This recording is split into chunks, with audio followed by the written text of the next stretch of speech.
We're now going to talk about mapping the territory. Like in any good operational maneuver, it's very important to be able to have an understanding of the complexities of your territory. You need to know and have expectations about what you may be facing.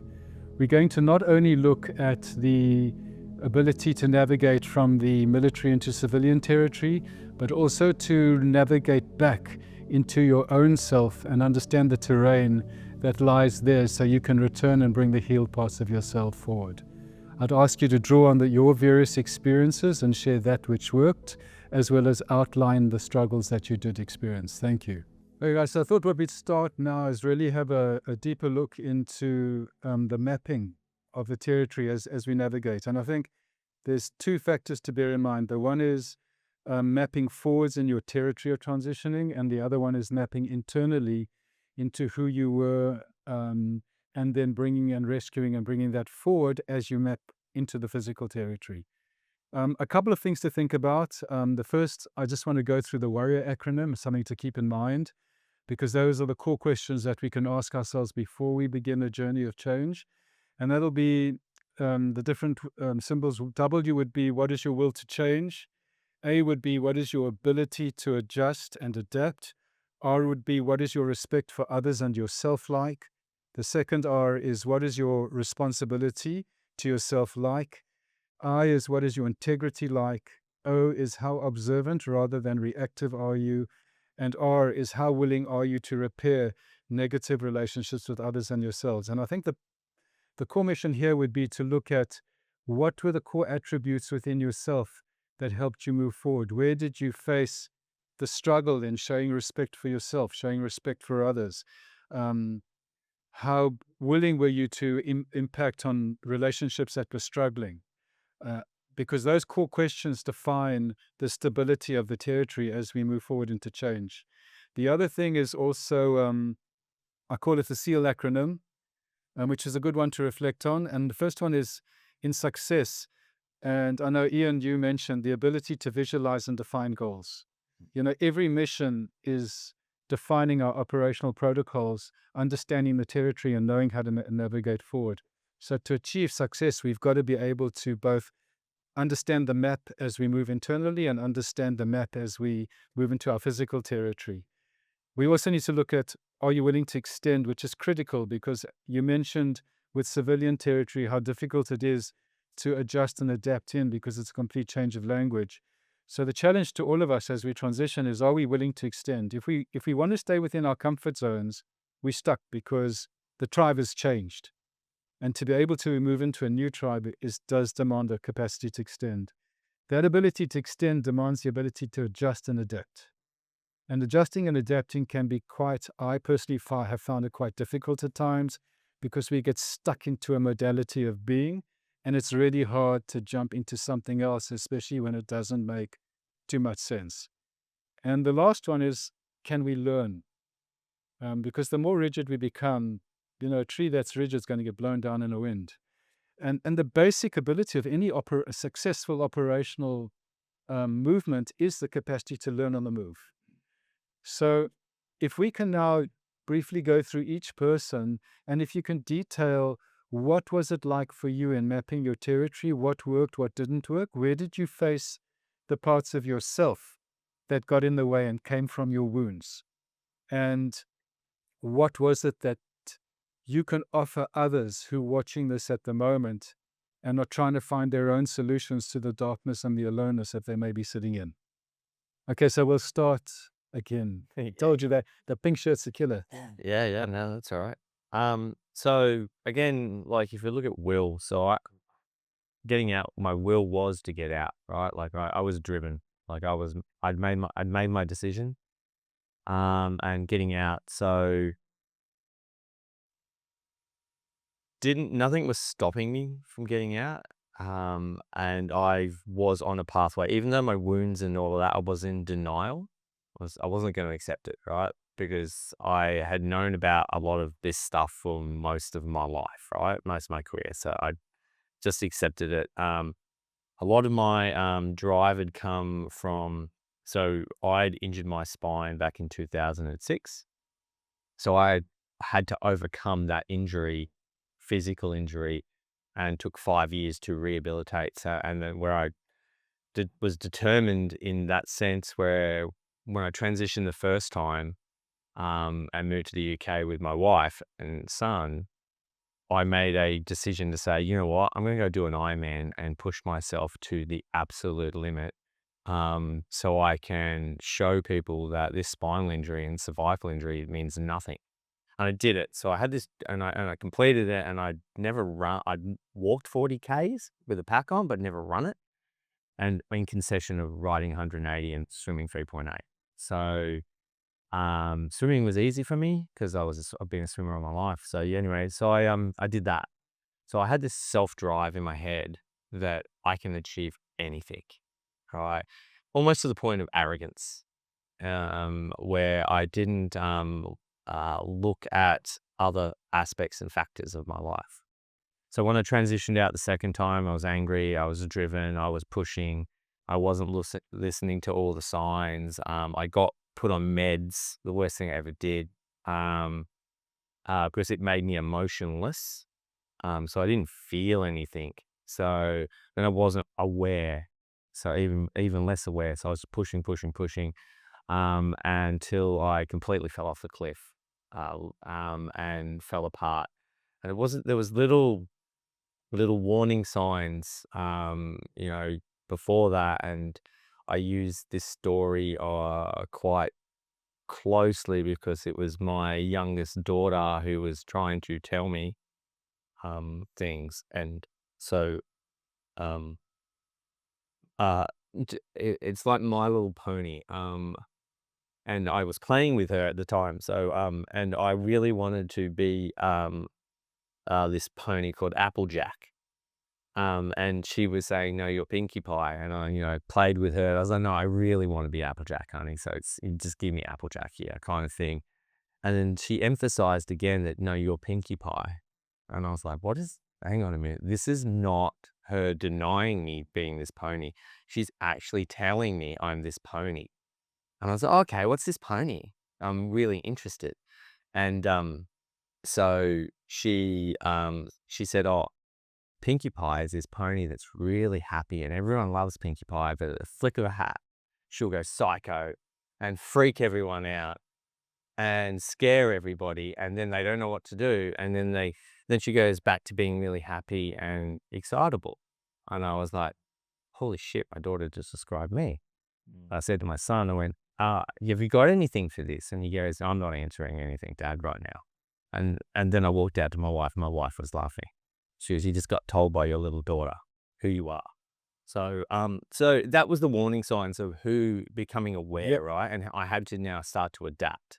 I had to now pivot and think, well, if I'm like this to my kids, what am I like this to everybody? Am I like this with everybody else? So then I started to understand and reflect, and then am I am I respecting myself? Well, actually, no, I'm not, because I'm not actually listening to myself.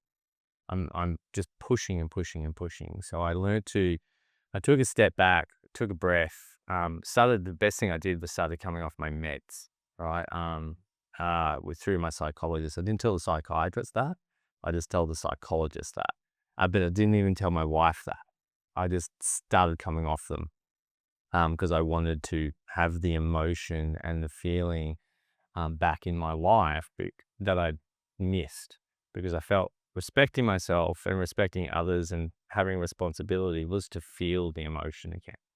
So I weaned myself off, and it wasn't until my wife said to me that, "Hey,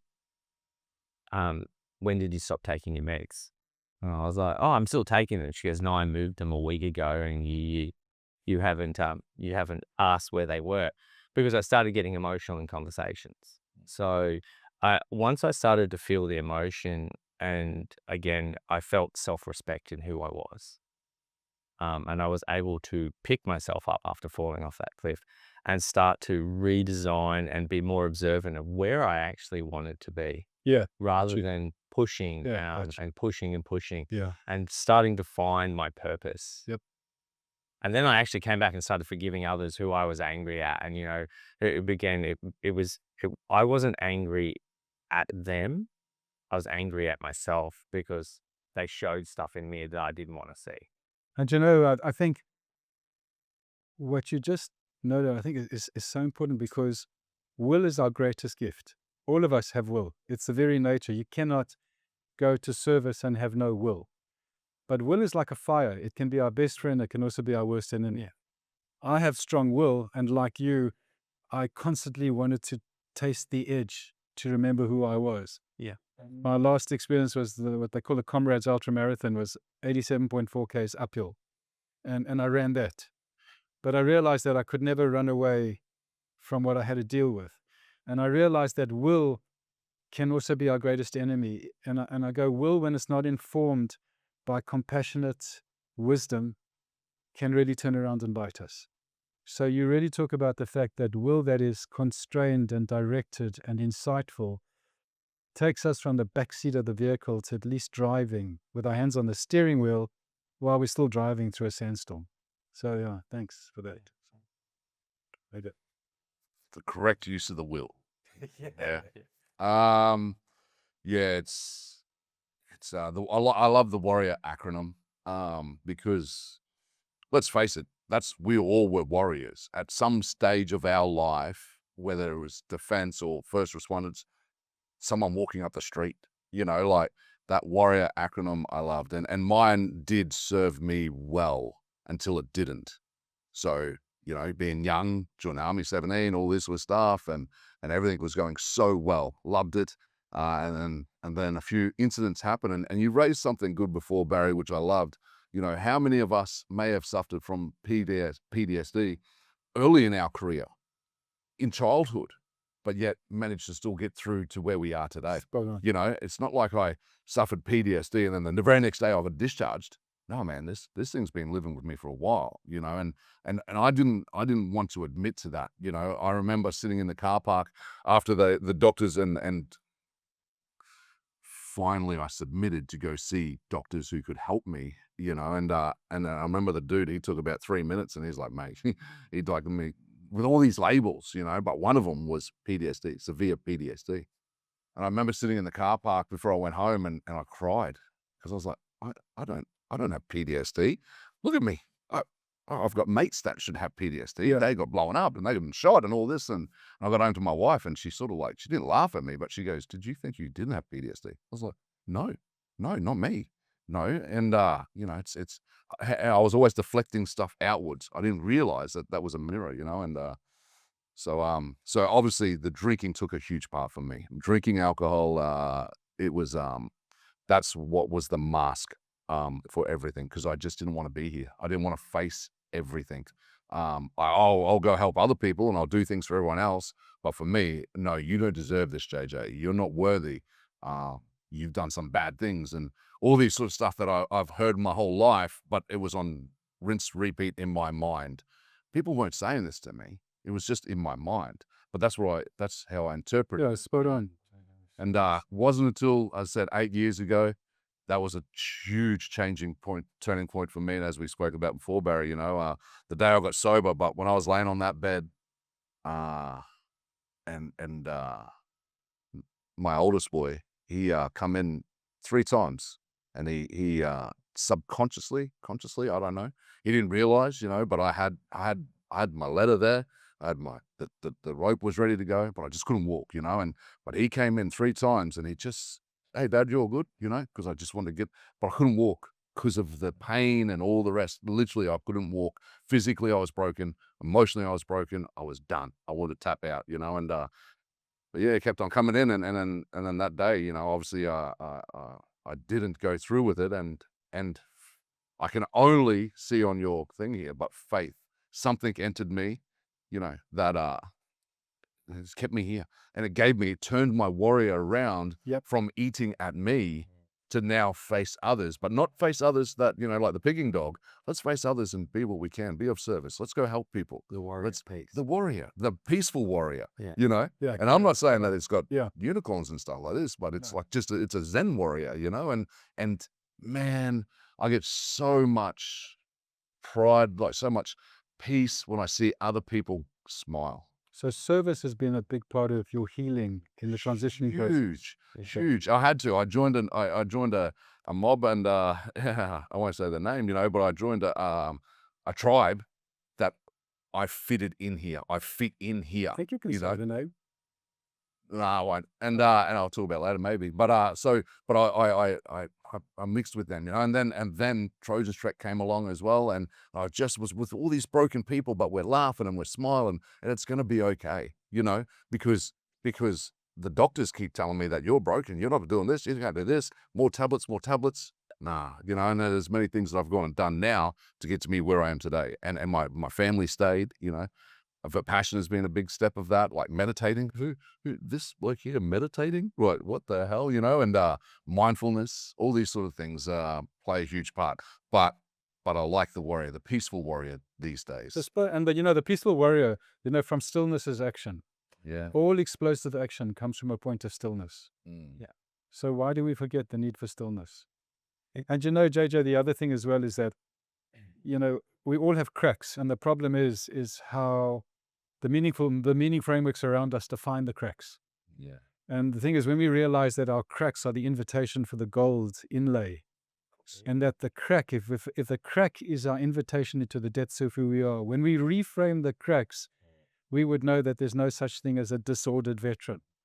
There's just a veteran struggling to adjust who he is to who he needs to be now. Yeah. And when we realize that the PTS's greatest gift is the post-traumatic growth, we cannot grow without stress. Yeah. We cannot grow without our cracks. Yeah. So when we reframe, we realize every potential, every experience has a gift. And when we can get that gift, and I hope people watching this now can understand that you're not lost and you're not alone. There is a tribe. And if you reframe the messages that you may be receiving into something that is constructive and creative, you already begin healing. 100%. So thanks, JJ. Good wisdom for a big bloke. The Japanese kintsugi. Yeah, that's it. Or ikigai or whatever. Kintsugi yeah. is the reforming of pottery through gold to Yep. show that flaws can be beautiful, and that rebuilding is Yep. purposeful. And I would love to see that word disordered banned from the dictionary, because no veteran is disordered. Mm. Okay, there goes my career, but it's it. Frosty. So I guess for me, my turning point of change came quite late after my discharge. For a long time, I was stuck under conventional treatments, and they weren't working for me. They were making everything worse in my environment. And it was when I started looking at, again, in retrospect, my defense career was mainly unconventional, which is where we had problems to solve, and we figured out solutions that might be outside the box. And that's what I started to look at with my own injuries and with the other guys around me that was suffering very similar injuries. And one of the first big turning points for myself was getting access to medicinal cannabis and then using it therapeutically. And the guys that kind of brought that over to us were from the States, and they started looking at what veterans are doing over there with it. And for me, that allowed me to start easing off my polypharmacy, and that started to literally lift the veil in my brain where I could literally look out again. Because while I was in that zone, I had no connection to the outside. I was very insular in that. Every time I went back to a medical professional, I get diagnosed with another chronic condition. And I identified myself as those conditions. That's all I knew. And I really didn't even understand it myself. When I was able to use the medicinal cannabis, it gave me a window that I was able to look through and interact with my kids again in a normal way, go outside and interact with my pets in a normal way, take them for a walk, go outside, literally live outside of the box, the dark room that I was stuck in permanently. And there was two things that changed, I guess, externally. I found I wasn't getting support from the agencies that were set up for veterans. So a few of us got together and we started our own agency, which was the Defense Shed. And that gave us, again, that sense of tribe, that sense of reconnection, and also just having somewhere where we could go and speak instead of just being in that isolated zone. And quickly we realized we needed to do a lot more. We needed better medical supports, things like that. But in that, I guess the internal changes, the medicinal cannabis gave me a lens that allowed me to look internally. It stopped me from blocking my thoughts, and it enabled me to start listening to them and following them down to see why these thoughts were there and where they were coming from. And it started to help me identify different addictions and identify the problems and the causes of those addictions. So it made it easier for me to start to resolve a lot of the issues that I had with the opiates, with alcohol, with porn, with abuse, with anger, with all the things that were coming to the surface. As I looked down into them, I was able to see where they were coming from. So that led me on to other unconventional medicines like ketamine infusion, where that was kind of like the medicinal cannabis, but tenfold. It was enabling me to see inside my entire nervous system and to access parts of my brain that were literally shut off. And then in that, it was undoing nerve damage in my back, and then nutrition, exercise, all these different things that I put into place with the support of my community is what helped me start to drive back out of that and find purpose again. Phew. Yeah, Frosty, you nailed it, my friend, because, if you think about it, neuroscience tells us that trauma and change occurs in our body. What occurs here is the thinking of it. And if we think we're going to think ourselves out of what's in our bodies, first mistake. It's not that there's not a place for that, but if that's all we're doing and we're neglecting whatever it is that's stored in our bodies and our cells, then we're never really going to be able to heal. We just can't. And the fact that you do describe approaches that move into the body, and I know, Tim, you've got a lot to say about that as well. When we start to do that more and more, and it becomes more and more accessible to the folk that are alone and struggling in their own journeys, they will realize that there is an opportunity to heal profoundly. And, when we hear so many people go, I understand what's happening, but I haven't changed. So spot on, Frosty. Yeah, Tim. I feel like donating my response to this side of the room because that just nailed it. So I'll keep mine brief. Don't do that. Go for it, Sam. I was completely unwilling to change. I felt like I had no ability, no respect for myself or others, and I took no responsibility, had no integrity, and I wasn't observant. I was very reactive. And because of that, I got into an extreme state of fatigue. And you could have given me this book, and that's just knowledge, nothing that would have stuck in my locked in state. So that's why I'm really glad when I'm hearing you guys answer this. People that are watching this can actually go, okay, well, that's just knowledge, but this is embodied, the walk through, talk through of it. But underneath that inability to take responsibility or change was extreme fatigue. And I didn't know it, and it was explained to me that high levels of cortisol cortisol is good, get up, kick ass, push on, and there's a time and a place to do that. This country is made great by that, but if you do it all the time and that's your only go-to, and you're not recovering yourself, then your hormones get out of balance. So it was actually through an endocrinologist who brought my hormones into balance and got me out of that fatigue that I thought was normal, and I started sleeping better. And then when I started sleeping better, I'm like, everything else seems to be getting better. And then I could actually, it's like the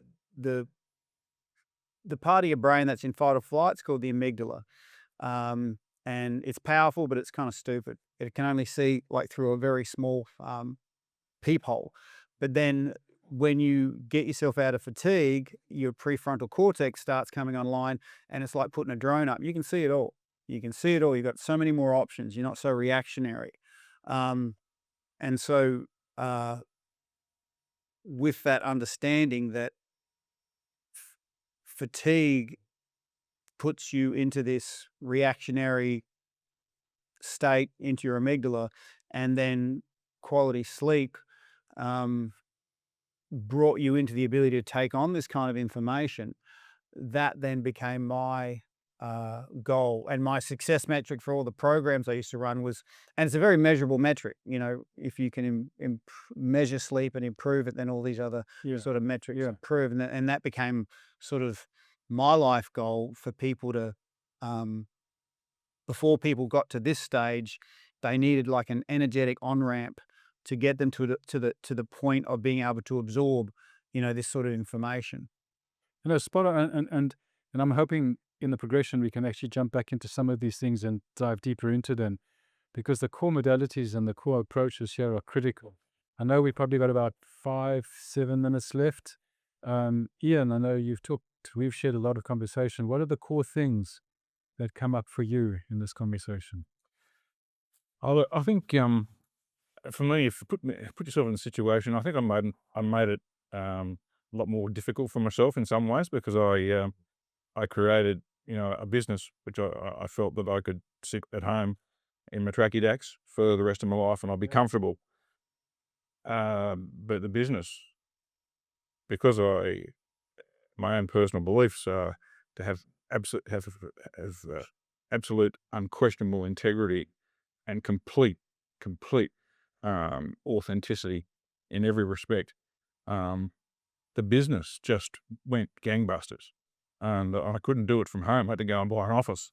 But I think if I think of it in parallel, I've got to think of it my personal self as well. I mean, while that was going on, I was still in this huge amount of pain, and I was so many medications, as everyone was talking about before, and I actually had to try to figure out through the brain fog how to drive this business, which I ended up at one stage having 30 companies within the business. I think within 3 years, and I had to try and think and get off the drugs that were making me that way, and testing and getting so cranky and abusing my wife and children, and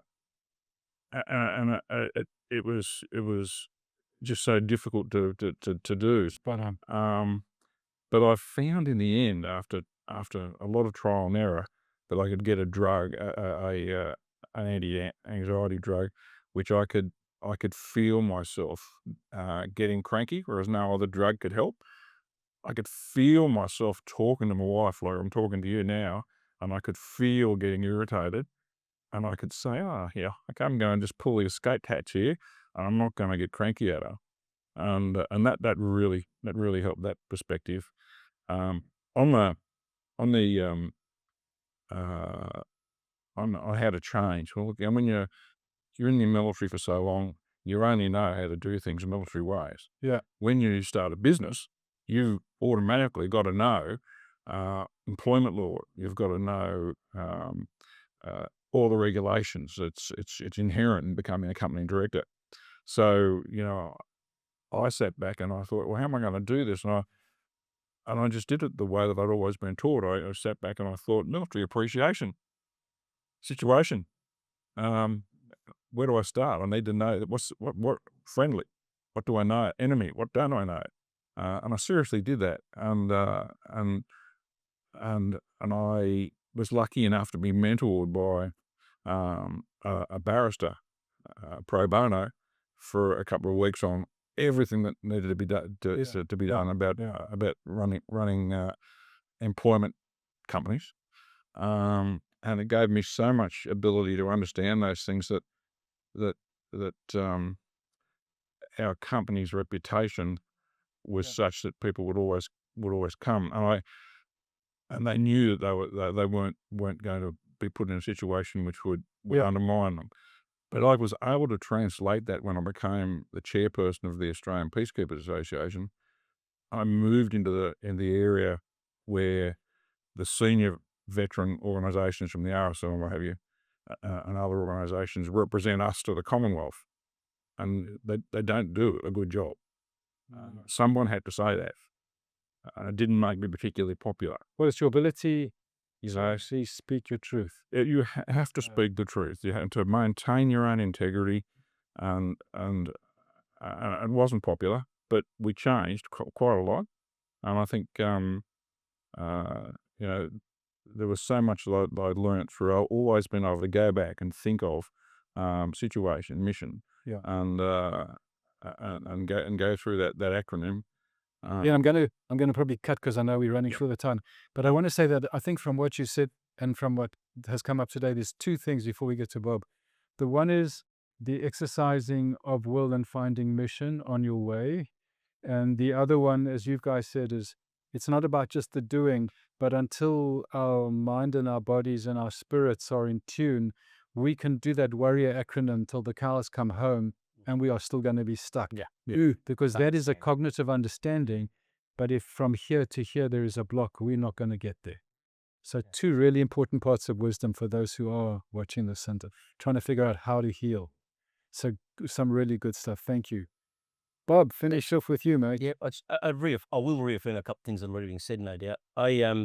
Once I'd been identified with PTSD in 1990, I'd gone to a collapse at that point, and I was a junior officer, and I was told to go away for 2 weeks leave and come back well, or you'll be kicked out.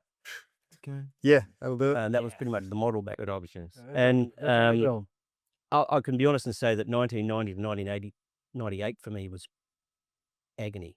So I put on a persona every day. I fought to function by working extra hard, and I came home exhausted for trying being a persona all day. My family copped swings and roundabouts of anger, etc. And even to this day, I carry guilt for some of that period, because I knew they were really copping the cost of me surviving well in the military. When I first had it, they put me on lithium-based tablets in 1990.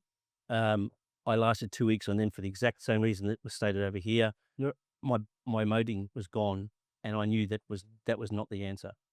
What I started to understand was that my body was doing things to me in an unconscious way that I couldn't control. So I felt this real urge to find the ability to understand how and why I was responding the way I did. And fortunately, I've bumped into a guy in 1998, not through service, through my own finding. He was a trained suicide psychologist expert.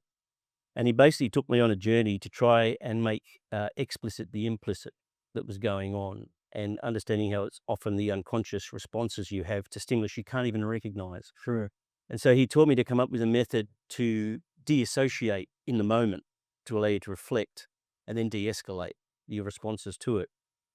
That 1998 made me realize there is a pathway that you can take to get better. And interestingly, the sort of skills I even got way back then, I've never gone back to drugs in relation to this, but even in the Middle East, I was exposed to a couple of things in Afghanistan, some pretty unpleasant duties even in Iraq, and then of course a life-threatening accident in 2010. And again, these techniques have helped, but it's still there. You feel the moments when there's escalation in you about an issue and you can't quite put your finger on why. That's Usually exacerbated by alcohol. Yeah. And then you need to de-escalate. And those occasions when I don't de-escalate, still after all these years of living with it, I still have days where I can't de-escalate. And so the recognition of the need to change is why at the moment I'm even open to looking to psychiatric intervention to see if there's another tool in the box that is going to work or help me to get to the state. A good conversation with Frosty, mate. I heard that.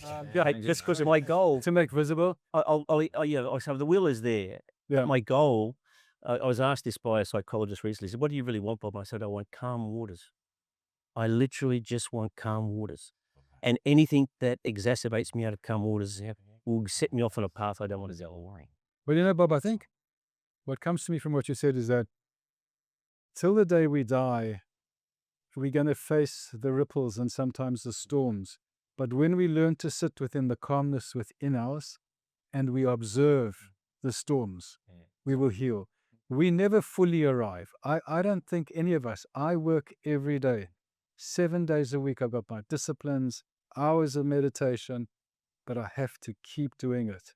And if we have an illusion that we get it, we healed, and now it's going to be good, it's not. And the gift of it walking with us as we walk with it is that it continually evokes compassion and a drive for service and care for self and other. We shouldn't ask like grief. We should not expect it to go. We can befriend it, and it becomes our greatest source of wisdom, and it drives us into some of the things you guys have raised here today. Okay, so what we're going to look at now is what I call mapping the territory. Now, there's 2 levels of mapping. The one is we need to think about what are the issues and challenges that may arise when we move from point A to B, the physical location from service territory into civilian life. And then once you're in civilian life, it requires even more mapping. What are the kind of things that you struggled with? What came up for you? We're wanting to look at a bit of that lived experience as well as some of the thoughts that come up. The second thing is mapping internal territory. And those are the key critical questions from the Warrior acronym that some of you have. So, Kieran, what comes up for you with this? Not much. I can work with that, Kieran. Sid. It's a big question, really. Removing from the military so quickly, without, I think both yourself and Alex have said expectation management a few times now. When something's unexpected, somebody tells you a movie they watched was really funny, you go watch it, and now you're expecting to laugh a lot and you don't. It seems like the opposite can be true too, where there's no expectation and you can laugh.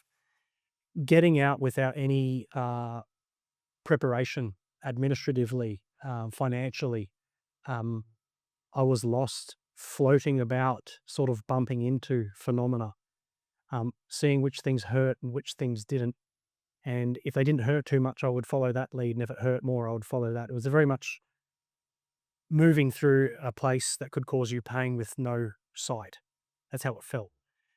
So it took a lot of effort to, I was studying at the time, psychology. And I think luckily that helped turn on a few lanterns for me. And I was able to apply some of these practices after, let's say, a class. Very simple, but using those basic modalities to put into actual practice. Intrinsically,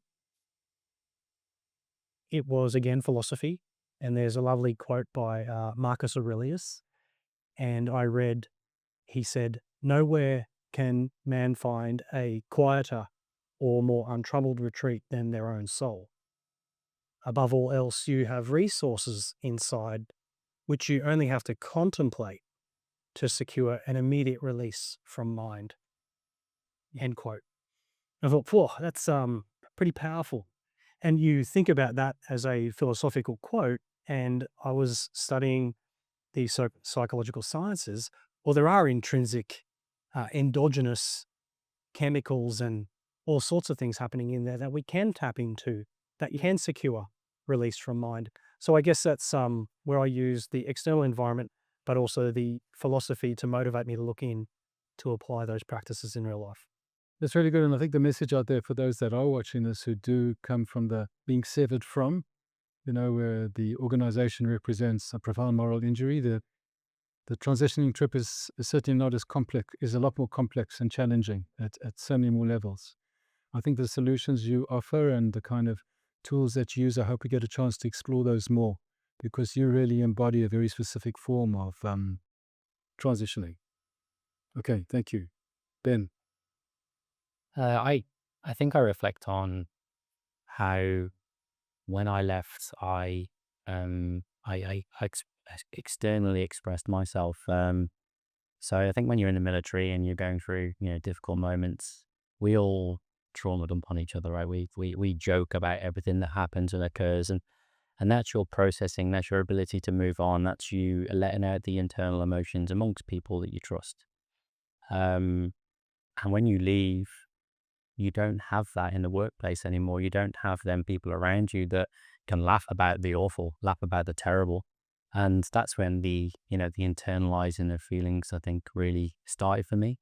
It was the realization that I can no longer vent my problems openly to, a collective group of people that have probably experienced exactly the same, and move on and leave it there and done. So that's for me. So I think the key thing I'd link there, the beginning of the internalization, and that's when you start to realize that, you're not feeling anything. That's when you just continue to build, that bank of feelings that have never been processed. So I'll leave it there. So, then that loss of tribe and the dislocation from tribe is initially very painful.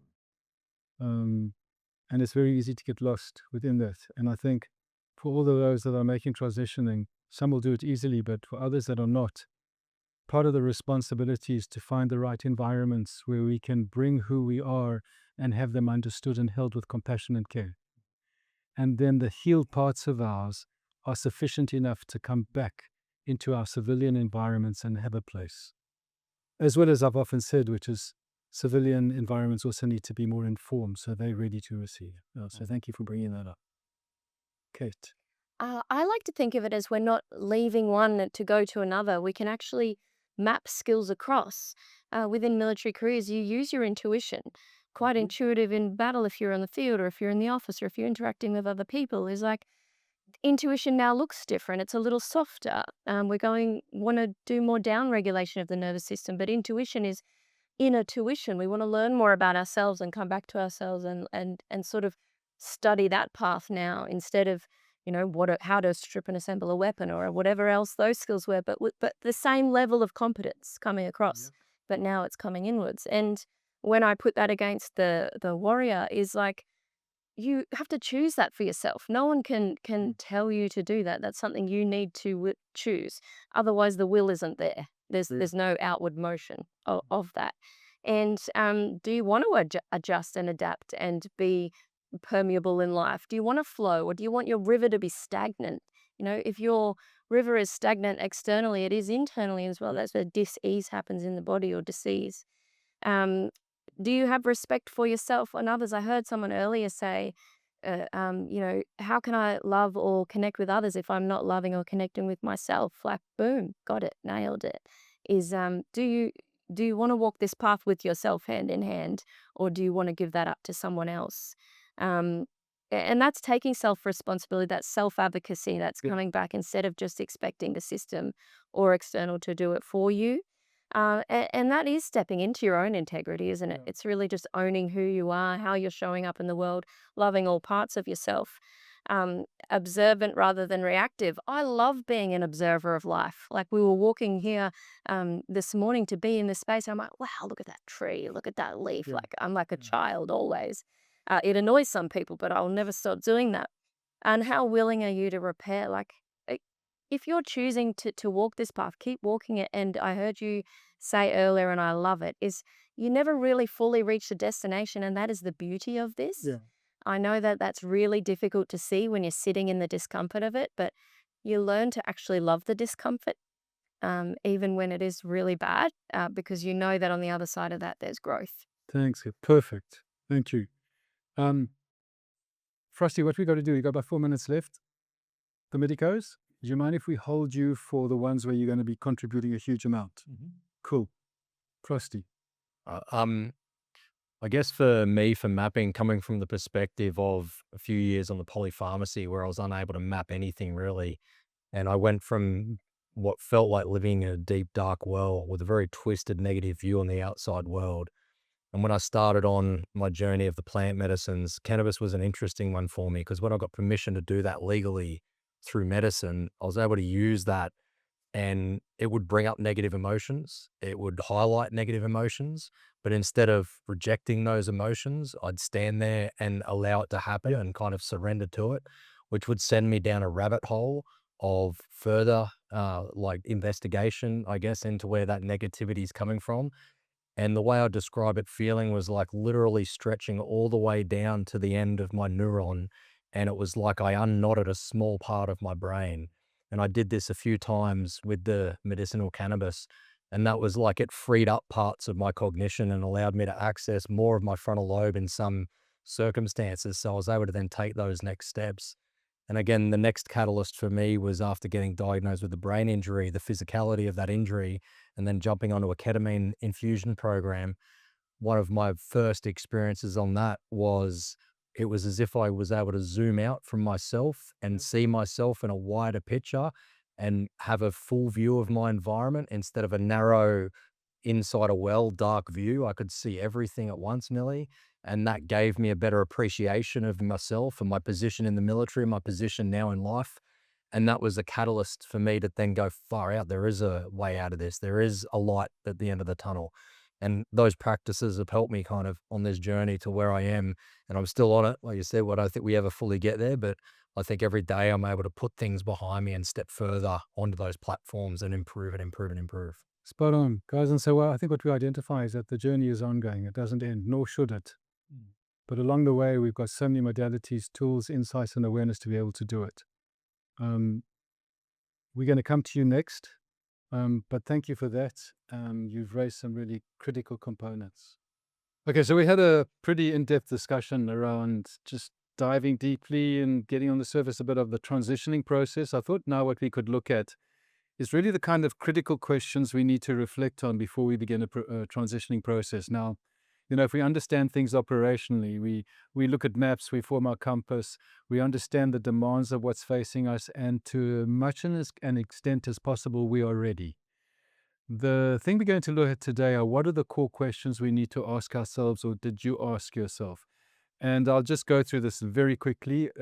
I used personally the WARRIOR acronym, where we look at will, at how you adjust and adapt, respect, responsibility, integrity, observation, and ability to repair, both to oneself and others. But the question to look at today is, what were the core questions you asked yourself? How did you prepare yourself to move from one piece of territory to another? And were the questions you asked yourself, did they result in you getting lost or finding your way forward?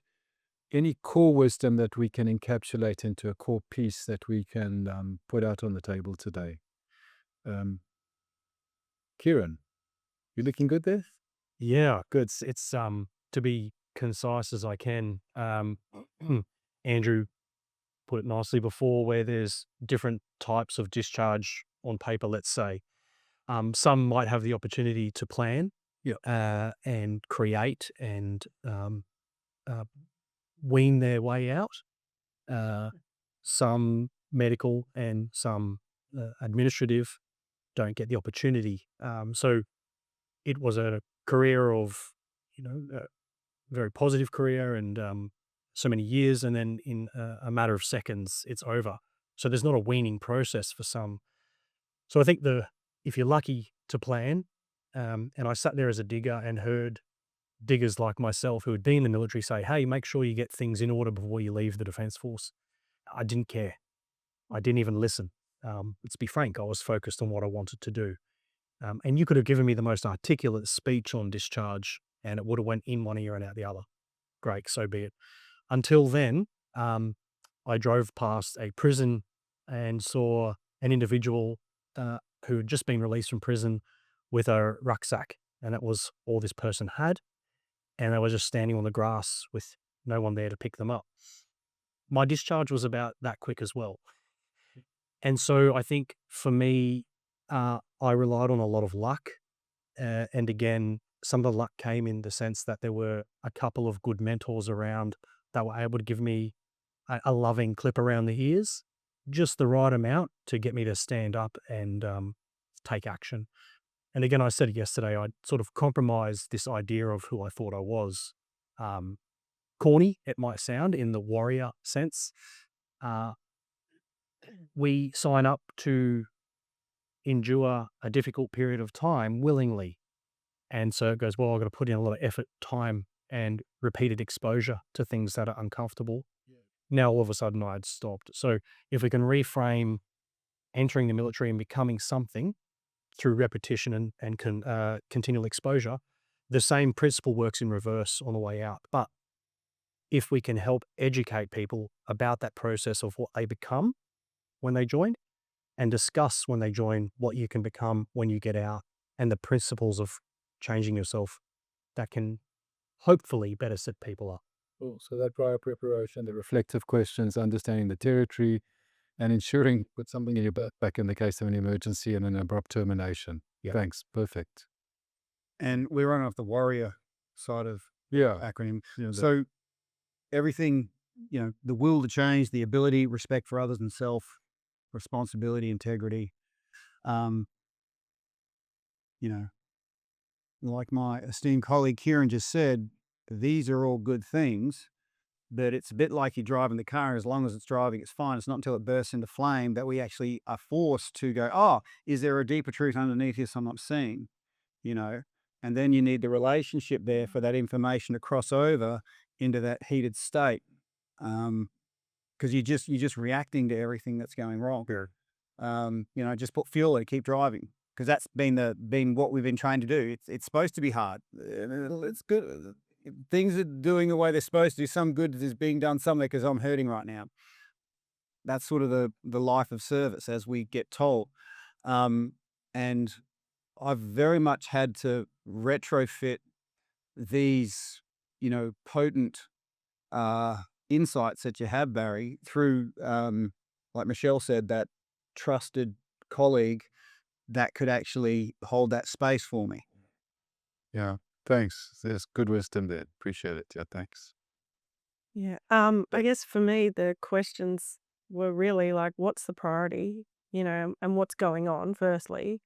And then the awareness came into it. But the health was priority and then family. But, because if you don't have your health, you have nothing, essentially. And, looking at your purpose. So people don't realize, I don't have purpose now. It's like, yeah, but the reason we join is generally for acts of service. So it just is going to look different, and it's finding what that is. But, the question you always get asked too is, oh, what are you going to do now? It's like, people just need a minute. Like I say, I'm going to focus on my health, and that is it. Right. And, that's really important because everyone's always expecting you. We've been programmed and conditioned to go, what's next? What are we doing? What are we working on? But people just need time, and we're lucky we're afforded that time in most cases, I would say, to be able to focus on that. So those were the key questions I asked myself. And then, like, what does my new normal look like? And people, I think, because we tend to live in the past. This is what I did. This is who I was. What they stick in that space rather than, okay, well, what does it look like now? Things will change, and I guess, that's something everyone has to kind of come to themselves with the support around them. But people have to be ready to hear it, and they're not always going to be. So it's whatever time that is in their own time. But I think being connected is important, not shutting off. I think that's quite detrimental. We know that, but yeah, I think they were the most important questions I had to ask myself. Yeah, thanks, Beck. Yeah, thank you for that. Ian. I think I'll just give a bit of background. What I did in the last 5 years was shaped 20 years ago.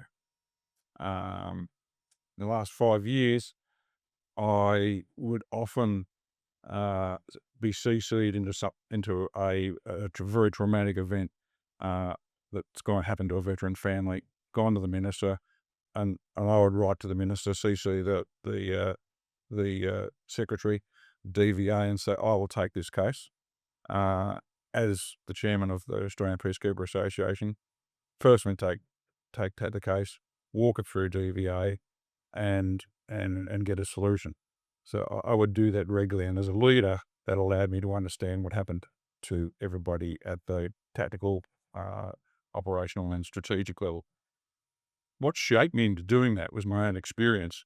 When I came back and I said I was in so much pain, and the deputy secretaries at the time in 2002, so I refused any of my invoices that I paid for my own health, to see doctors and to try to understand what it was that I was going through. They refused to pay them, and they actually laughed at me.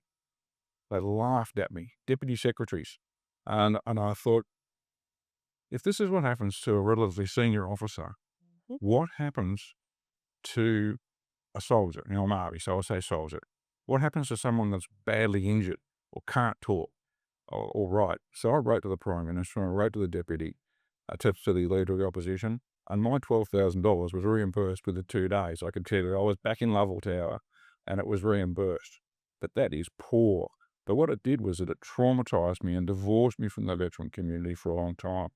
And we have a gold-plated system that should work properly.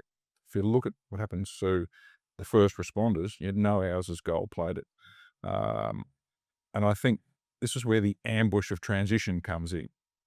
If you don't know what happens, you think when you're in the service that medical care that you're getting, the psychiatric care, if you do choose to have it, you're going to get that same level of personal care.